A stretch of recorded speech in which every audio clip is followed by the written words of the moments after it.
It's me, it's Joe, and tonight we're gonna go ahead and do Beast Busters, which is DLC for the the SNK 40th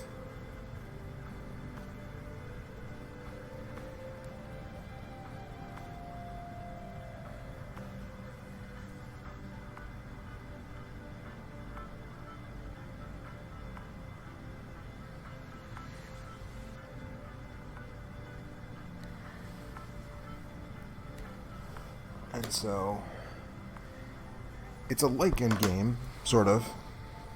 It's a gallery shooter, light gun game type of thing. And now we're just gonna hang out for about a half hour tonight, play a little bit of that. So there's this, I've played this on stream before. There are a bunch of games here. Some of them are just interesting, some of them are actually good. Sasuke vs. Commander is largely believed to be the first video game with a boss fight. You know, that kind of stuff. Psycho Soldier has a great vocal theme. Blah, blah, blah. But we are here for Beast Busters. So we can switch the region and all that. I don't know if there's any differences off the top of my head. I'm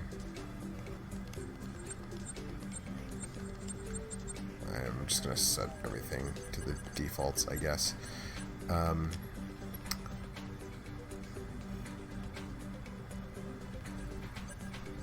Yeah, so we shoot with the ZR and ZL triggers, and we aim with the analog stick.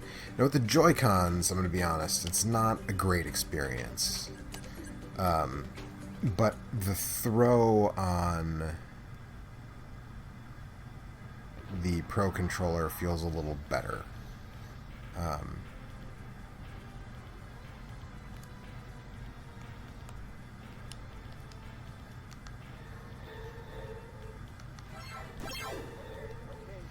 Johnny Justice.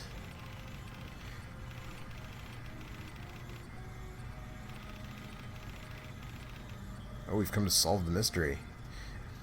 I've solved the mystery. The town is full of monsters.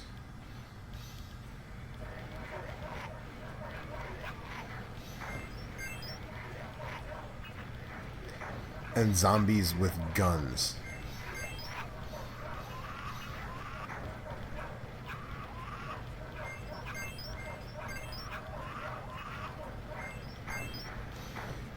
So, you know, this feels a lot like, you know, Digital Eclipse kind of felt like, well, the best option is to have the stick sort of act as the crosshairs, and when it recenters, I don't know, it's not the worst option. I think it beats the, like, there are games that use sort of an analog stick to aim, and there's like weight to the crosshairs. When you start moving them, they move slowly, and when you have to kind of lean into it, and that doesn't feel responsive. This almost feels too responsive, if that makes sense. But it's really touchy.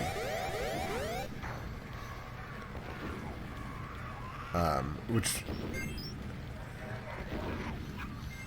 yeah, I don't know. I don't know what the solution really is. I know that there is some level of pointer functionality.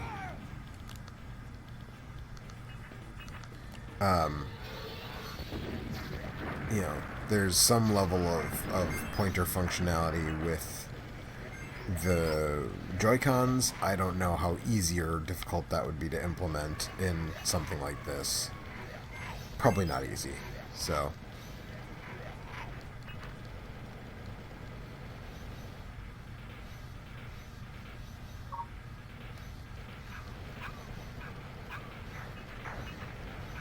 See, SNK was on that zombie dog tip years before Capcom.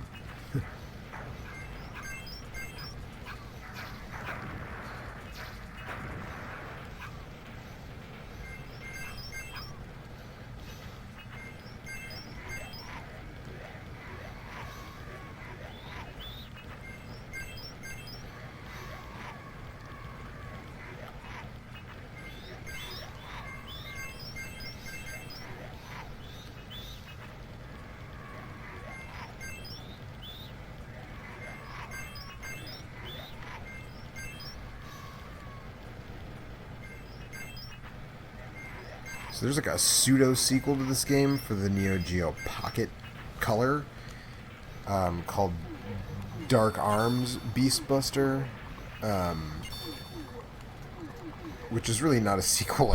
I mean, it is very much a sequel in name only, right? It's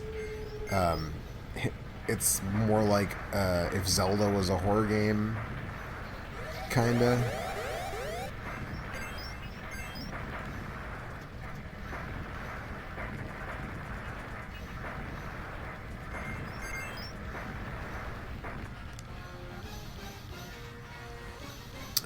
And it's really related only by the title. I don't think this game got any home ports at the time.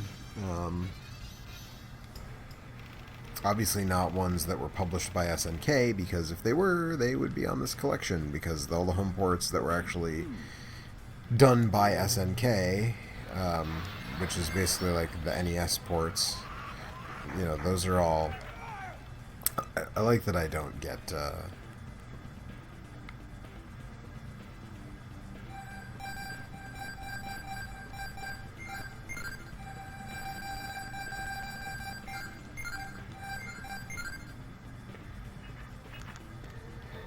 I like that I don't get any, like, kind of health refill between stages.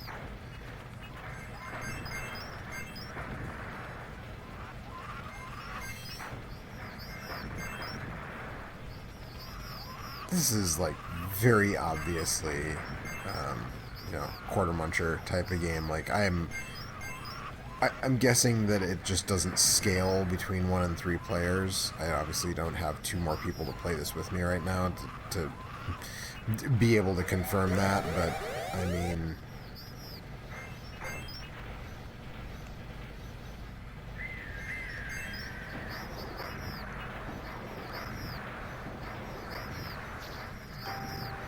you really kind of get that vibe, don't you, that this game is,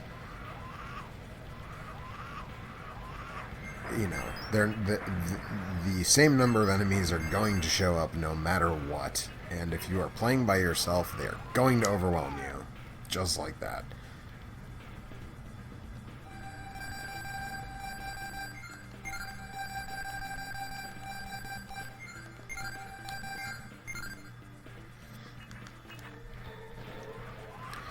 And it's one of those things where it's like, I don't know if this would be easier or not with a gun, with an actual, light gun. I think this cabinet was one that's sort of Operation Wolf style, where it's not really a light gun per se. It's more like the gun is a joystick, and when you pull the trigger, it's like an analog stick, which is probably why it was easy to just use the analog stick as the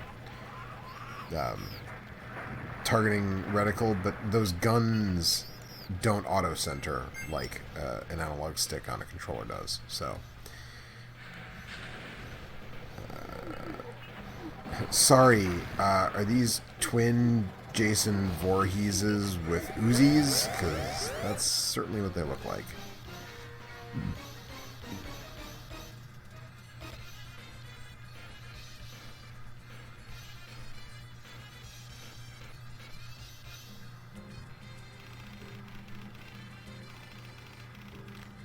I'm going to guess, yes, these are the missing. That's just, wild guess. I could be totally wrong on that, but, I think, there's a reasonable conclusion that you can come to.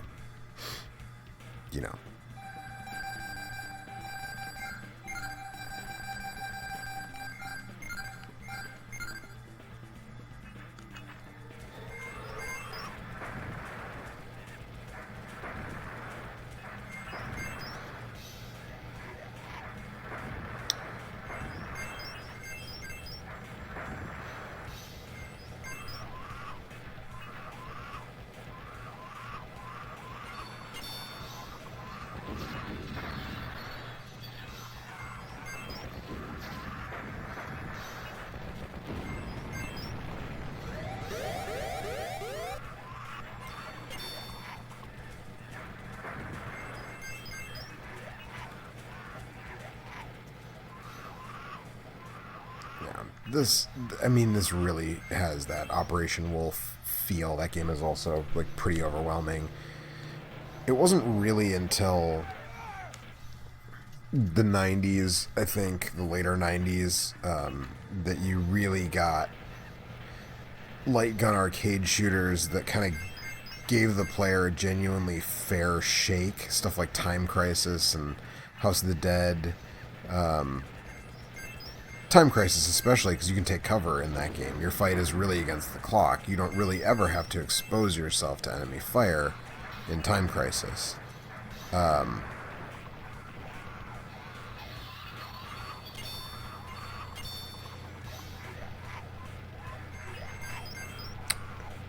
But in this, it's constant.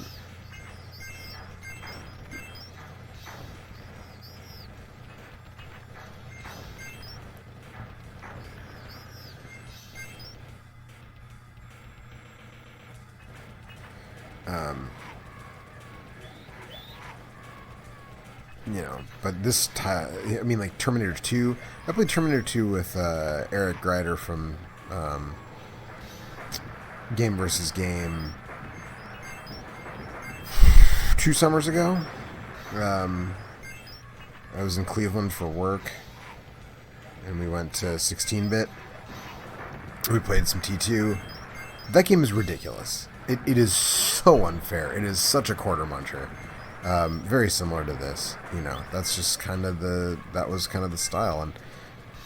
And Time Crisis 2 is probably my favorite light gun shooter of all time. It's so good. The challenge feels fair.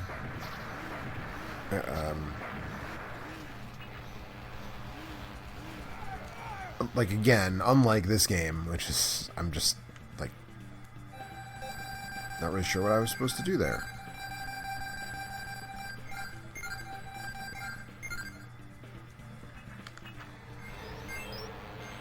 Like, there's 3 motorcycles with zombies. They're shooting at me. I can't do anything to stop them from shooting at me, except kill them, and they don't die easily. Now these ones are throwing explosives, I can blow their Molotovs out of the air. I can throw grenades back,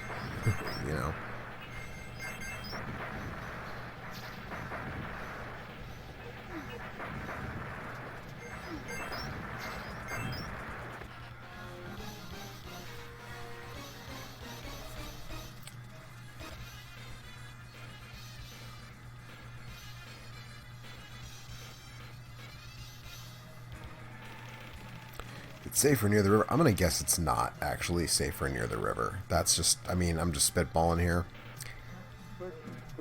But I'm going to guess. Not actually safer near the river. What with the piranhas jumping out of the river at me. Monster piranhas? Zombie piranhas? I don't know.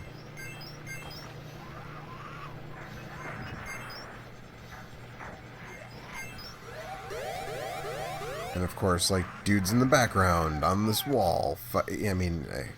Well, I'm belaboring the point, I think. You all get what I'm getting at. I do remember, though, once when I was a kid, myself and a friend of mine, we decided we were going to beat Terminator 2. No matter how many quarters it took.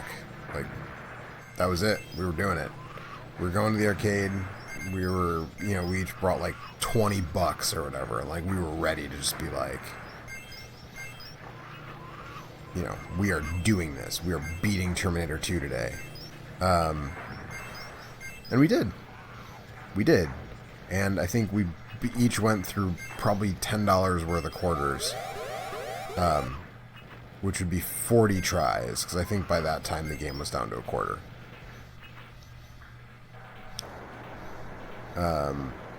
And when we finally did beat it, we joked about how the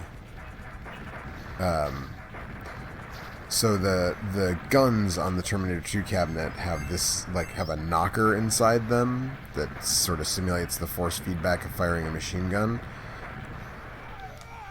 Really? And so we joked about how the knocker mechanism was about to burst into flames because after playing that game for, whatever, an hour consecutively, the guns get really warm from the constant friction of the thing knocking around inside. Maybe I'm supposed to throw a grenade at it when it goes to bite me. I guess it doesn't matter now.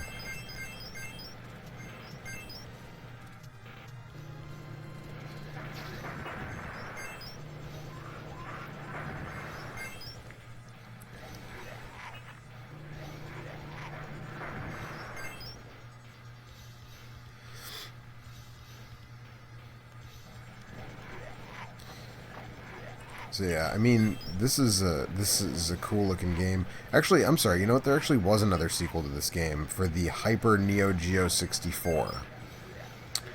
I have only seen video of it. I've never played it. Like most Hyper Neo Geo 64 games, it doesn't look very good because it's very primitive 3D. That was not SNK's strong suit, I don't think. They really built a name for themselves on just gorgeous sprite art, and I don't know that this game probably isn't their best. This is a very slightly pre-Neo Geo. I want to say this is 89 or maybe even 90, right before the Neo Geo came out.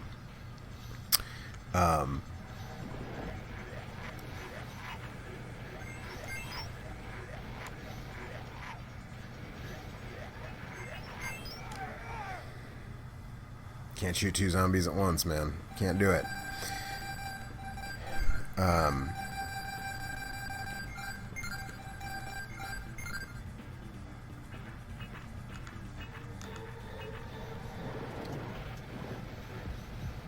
But yeah, it doesn't. I mean, Hyper Neo Geo games just didn't look very good, and this feels like the Grand Falloon from Symphony of the Night, right? It's like a pile of bodies around a central sort of orb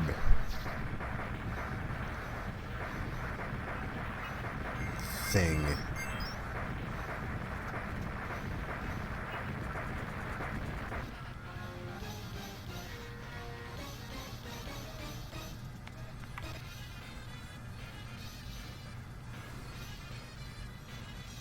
Summer Spore 7917 says so creepy game. Yeah, it's terrifying by the I mean by the standards of the time. This was pretty intense, I guess. I don't know.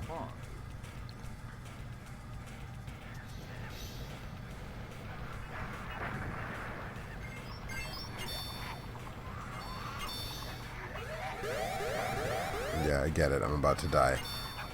I'm dead.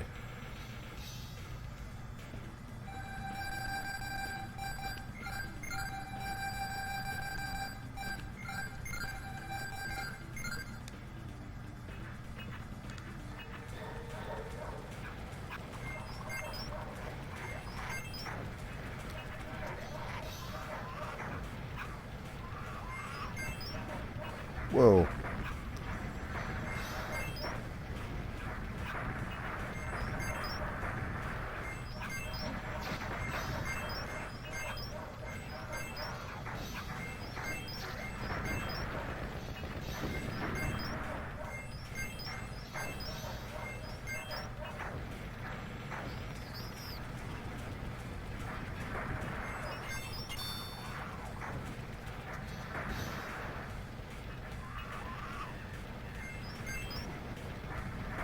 There's a lot going on in this stage.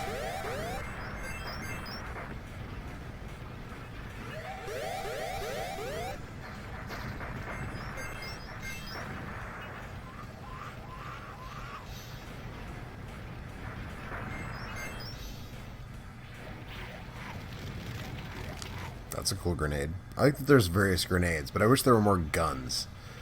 There's just the one gun.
I don't know what happens if you kill the girl, but I'm gonna assume it's not good, so...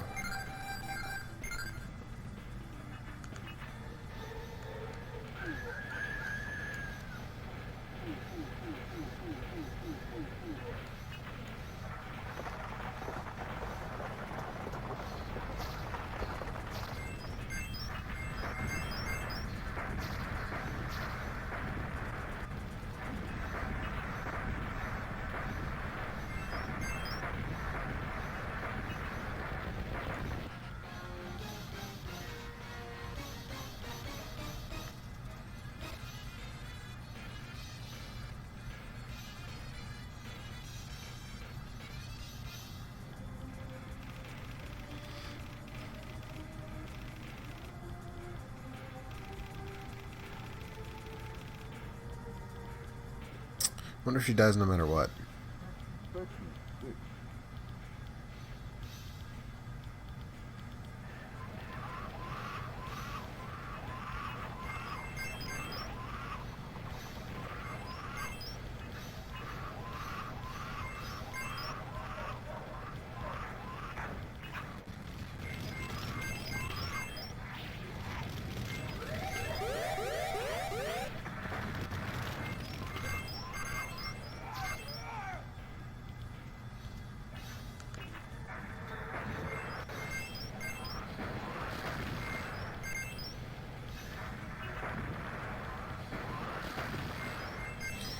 I like that there are different kinds of grenades, but I'm not really sold that they actually do anything different. Maybe some types cause more damage than others, I don't know. It's really hard to tell.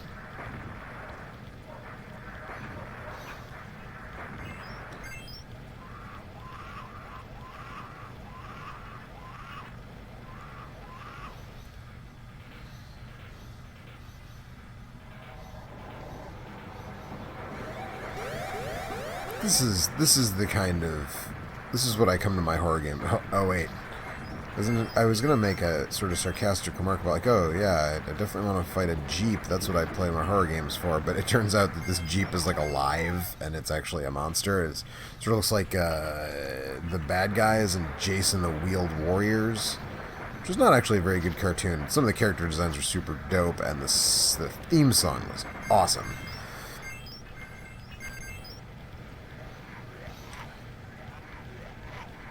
But if you remember that cartoon, that's sort of what that thing looked like. It looked like the Saw Boss or one of his evil minions.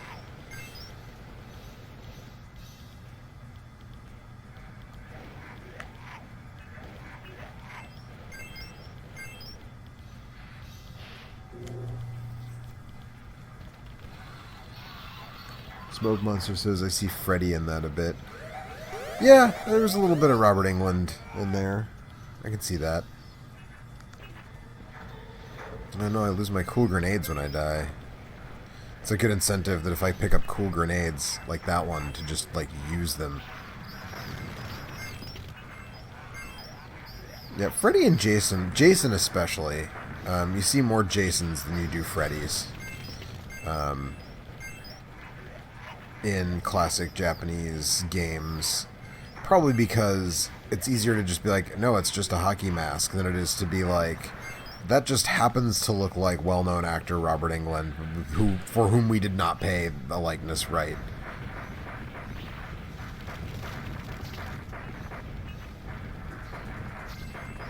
You know, that's...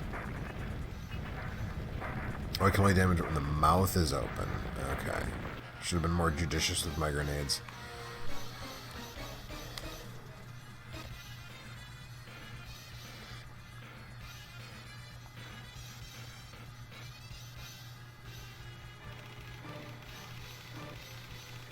Were the missing scared to death, then back to life?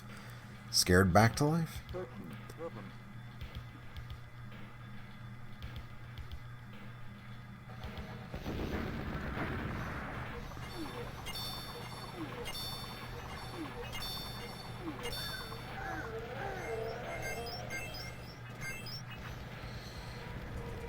Oh boy.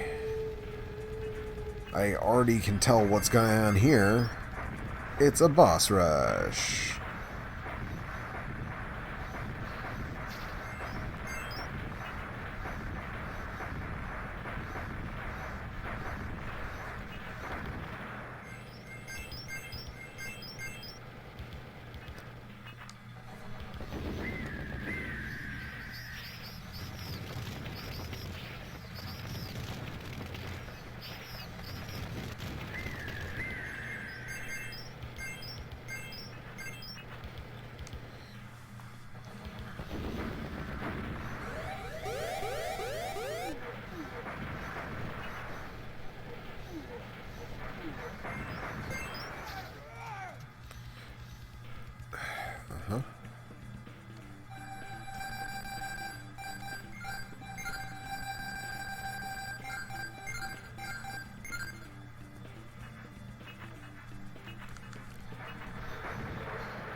Speaking of Jason Voorhees.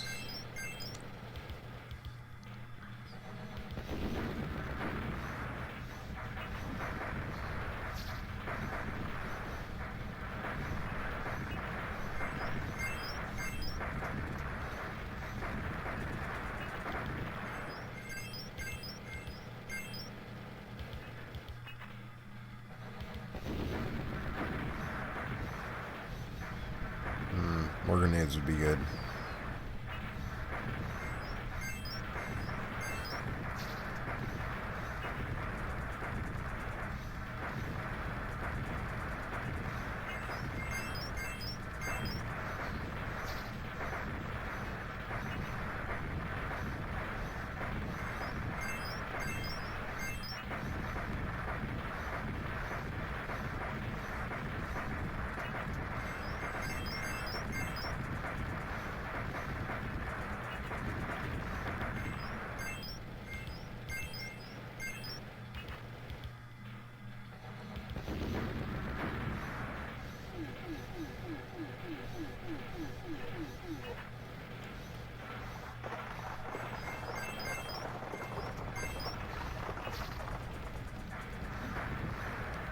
You guys ever see the Guyver movie? The live-action American movie? This thing sort of looks like what Mark Hamill turns into at the end of that movie.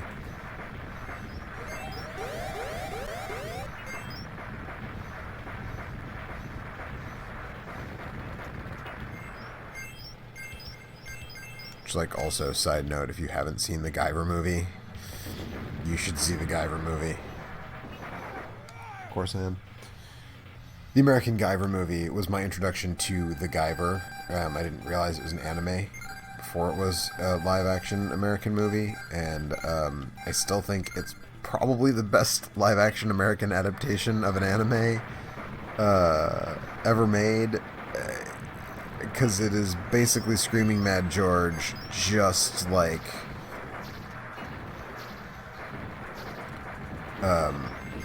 just going nuts with rubber suit dudes doing karate to each other. It's pretty fantastic. I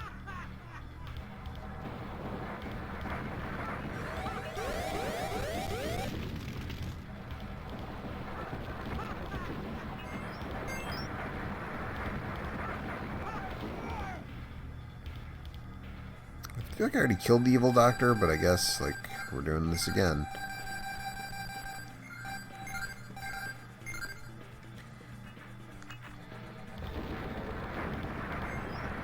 Feels like the eyeballs are maybe the weak point. Yeah.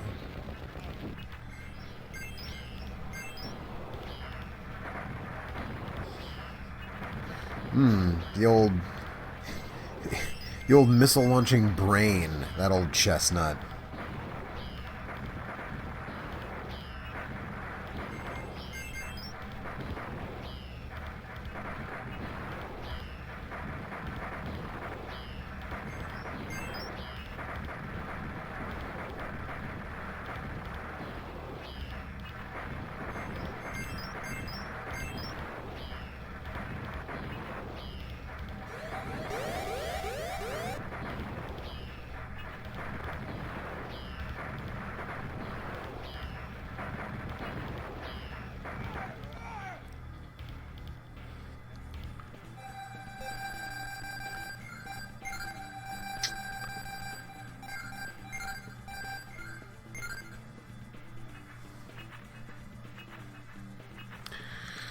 Smoke Monster says, "Are you doing with this with a controller? If so, wow, yes, I am. This is on the Switch, so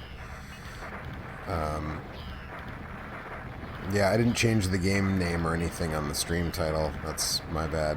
But yeah, the Switch version uses the analog stick to aim the cursor. So I'm doing this with a Switch Pro controller."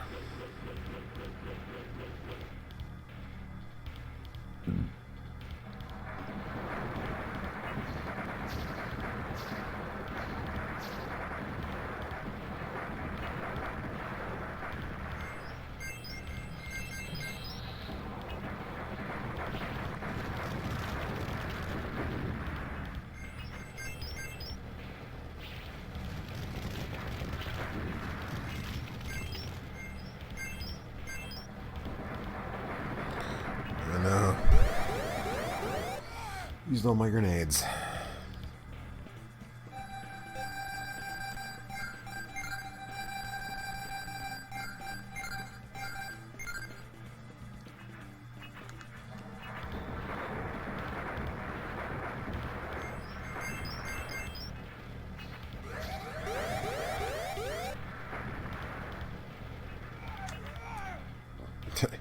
Okay.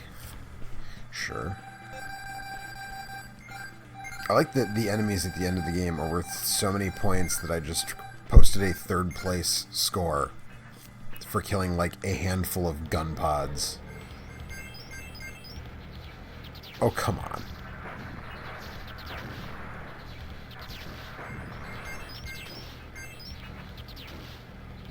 Like, no way to avoid taking damage from that. Literally no way to avoid taking damage from that.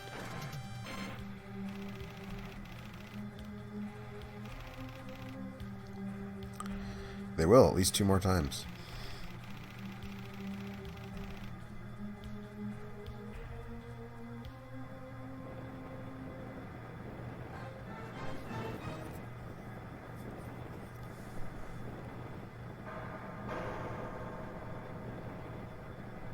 Whoa.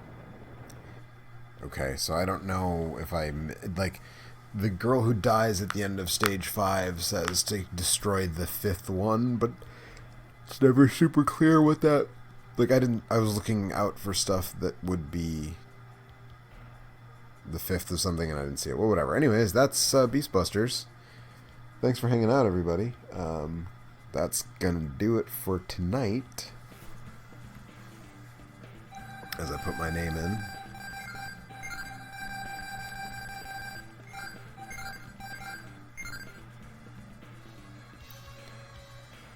See you next time, Hamachi Papa. And of course I'm going to save that because... Oops. Because, I mean, look at all those high scores with my initials. But that's going to do it for me for tonight. So thanks for hanging out. Smoke Monster says night in the chat, and I'm going to say to you, good night.